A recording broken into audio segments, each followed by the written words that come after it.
Kirk Irwin. Getty Images. Just over 30,000 people filled Nippert Stadium last week to watch FC Cincinnati upset the Columbus Crew 1-0. It was a huge victory for the nascent USL squad as they eye an expansion bid to join Columbus in MLS. The move to America's top tier comes at a cost: a new stadium. FC Cincinnati has been, by any measure, a huge success. In 2016 it averaged 18,519 in attendance, drew 30,187 for a playoff game against the Charleston Battery, and packed Nippert Stadium with 35,061 fans for a friendly against the Premier League's Crystal Palace. All in the first year of existence. But now, as FC Cincinnati goes through the MLS expansion bid process, they were one of 12 cities to submit bids earlier this year. Nippert, which the team spent $2 million reconfiguring for soccer over the winter, will likely lose its newfound soccer charm and return to simply hosting the University of Cincinnati Bearcats, as it has since 1915. FC Cincinnati is on the hunt for a new stadium, anywhere someone is willing to help pay for it. To understand FC Cincinnati's current situation, you need to go back a couple decades. In 1996, Jeff Berding, now the president and GM of FC Cincinnati, led a campaign for a 0.5% sales tax increase to pay for two new stadiums, Great American Ballpark for the Reds and Paul Brown Stadium for the Bengals.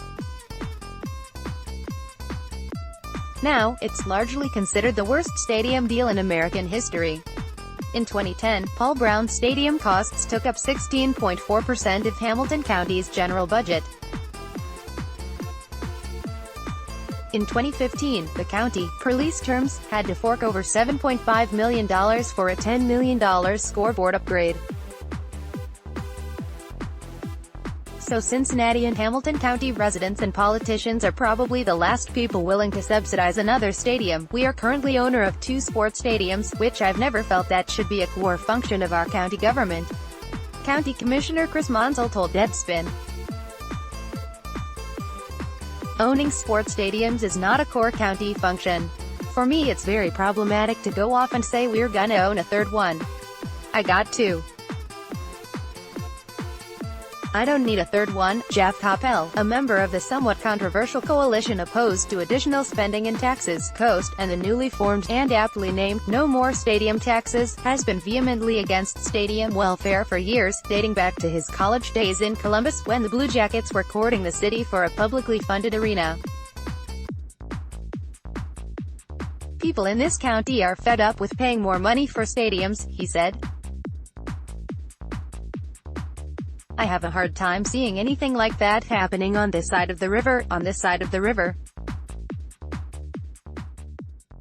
That's the catch. The Ohio River separates Cincinnati and northern Kentucky. It's not like, say, going from the suburbs to downtown Detroit, or even from Manhattan to Red Bull Arena in Harrison, NJ. There are easily accessible bridges for pedestrians. It is, strictly geographically speaking, not that big of a difference. Two of the proposed stadium sites are in Cincinnati, and one is across the river, in Newport, Kentucky. If you had moderate endurance, you could swim across the river from one stadium to the other, Coppell said, laughing. You could zip-line from the Newport Stadium, if it's built, to any one of our three stadiums on the riverfront. When the team unveiled stadium renderings at the Woodward Theater last week, the crowd booed when team officials first mentioned the potential Newport site. And Berding, who, as the architect of the 1990s Stadia deal and a former Cincinnati city councilman, has a deep and intimate understanding of local politics, development, and financing, fully understands that Kentucky can probably offer what Cincinnati can't. There is an existing TIF tax increment financing on the development site in Newport, and the magnitude of that TIF gives us an available financing plan to develop a public-private partnership in Newport without further legislative steps, he told Deadspin. What is needed is already in place in Kentucky. Literally all we have to do is tell the developer we have the memorandum of understanding with his. Let's proceed with making this happen in Newport. Birding is bright. A fifth-generation Cincinnatian who has worked both in politics and the front office, he knows what to do to get a deal done to best benefit a franchise. Birding went to work in the Bengals front office after their stadium deal was passed, and with a justifiable distaste for taxpayer-funded stadiums in Cincinnati proper, that best deal is probably in Kentucky, even if Birding wouldn't quite admit it. Kirk Irwin, Getty ImagesJust. Nippert has quickly become a fan favorite. Right in the heart of the Bearcats campus, it's electric on game days. And while the club's rapid rise to potential MLS status is exciting to some fans, others don't quite understand the immediate desire to move up to MLS so quickly. Everyone loves where they play at now.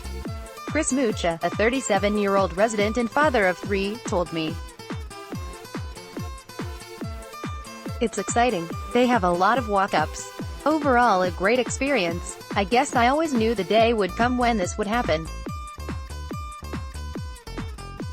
But I've always wondered why there is a rush for the validation to become an MLS team. The answer is, as always, money. An MLS team is simply more valuable to its owners than a USL franchise. And even though MLS won't flat out say it, they did not reply to my requests for comment. The league won't give a city an expansion bid without a shiny new soccer-specific stadium, even if the current situation is a fan favorite with good attendance. Ownership has committed to what they're calling a $250 million legacy investment. The MLS expansion cost is $150 million. The stadium is estimated at $200 million. That's a $100 million gap. And now we're to the all-too-familiar point in this recurring story where we talk about the benevolent owner, Carl Lindner III, whose family is worth an estimated $2 billion, who loves the region so much and is so thrilled about the prospect of what a new development could do for the city that he simply cannot afford to pay for the entire thing with his own money. This is not lost on local residents. And Berger, a 31-year-old chef who lives and works in downtown Cincinnati, is cautiously optimistic about the prospect of a Cincinnati stadium, because it could potentially directly benefit the hospitality industry. But he's in the minority among his friends. I have friends who are upset, he said. Because if you look at the assets of the people behind FCC, you've got a lot of money there. I'm sorry that we have to continue asking this same question week after week, but there's yet to be a good answer. Why should taxpayers foot the bill for a stadium that will only increase the value of a privately held franchise? Birding and his ilk will talk about revitalization and economic impact, but it is universally accepted by academics and economists that stadia do not generate economic growth or increase tax revenue in a way that offers a municipality an even moderate return on its investment. It is literally giving free money to billionaires with zero return on investment, and oftentimes at a loss. Anytime you're talking about massive investment of public resources, it ought to be treated in the same way that a venture capitalist would treat it, former Ohio Congressman Dennis Kucinich told me in 2014. There's no business in the world, no bank, no venture capital fund, that would give money to an entity without asking for anything in return. It's nice to hear elected officials like Munsell come out against stadium welfare, because it is going to take every last local council member in the country to reverse the ubiquity of publicly funded stadiums and stop issuing tax-free bonds for billionaires in order to deprive them of the leverage of using one municipality against another. But what could happen in Cincinnati, whose mayor did not reply to multiple requests for comment, is essentially what happened with the Raiders. Oakland wouldn't pay for a stadium and Las Vegas did.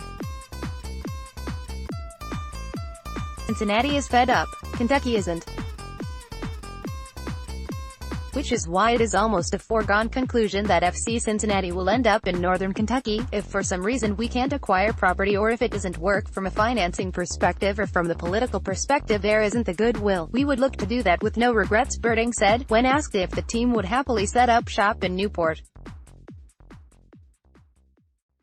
Because we will have done everything we can to bring a stadium to the Ohio side of the river. But at the end of the day, we have a $250 million investment of private money, so there's no hard feelings. Bill Bradley is a writer and reporter living in Brooklyn. His work has appeared in GQ, Vanity Fair, and many other publications. Follow him on Twitter at BillBradley3. Know something he should? Drop a note at w3bradley@gmail.com or DM him on Twitter for a way to securely contact him.